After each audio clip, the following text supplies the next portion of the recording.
নমস্কাৰ মোৰ প্ৰথমটি মিনি ব্লগলৈ আপোনালোকক স্বাগতম জনাইছোঁ। আজি হৈছে সানডে আৰু সানডে সকলোৰে অফ থাকে, কিন্তু মোৰ চাওকচোন অফ নাথাকে। মই এয়া ডিউটিৰ পৰা ভাগৰি জগৰি আহি পাইছোঁ।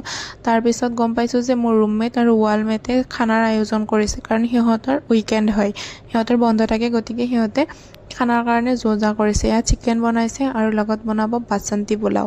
এয়া কুকাৰত বাসন্তী পোলাও হ'বৰ কাৰণে ৰাখি দিছে।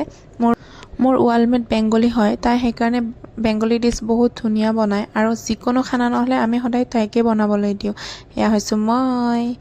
আৰু গধূলিৰ স্নেকছত আছিলে আমাৰ ম'ম' আৰু চিপছ আৰু ক'ল্ড ড্ৰিংকছ আছিলে লগতে। সেইখিনি আমি গোটেইকেইজনী লগ হৈ পেলাই খালোঁ, আৰু খাই পেলাই আমি কথা বতৰা পাতি অকণ এনজয় কৰিলোঁ। আৰু সিহঁতৰ উইকেণ্ড বুলি মোৰতো উইকেণ্ড নহয়। আৰু লগতে আছিলে ভজা মাংস, সেইখিনিও তাই বনাইছিলে, মোৰ ৱালমেটে।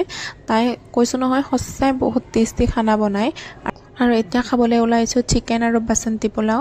সঁচাই বহুত টেষ্টি হৈছিলে আৰু ভাল লাগিল এনেদৰে লগ হৈ আমি এসাঁজ ভাত খালোঁ। মোৰ ভিডিঅ'টো চোৱাৰ বাবে ধন্যবাদ জনাইছোঁ।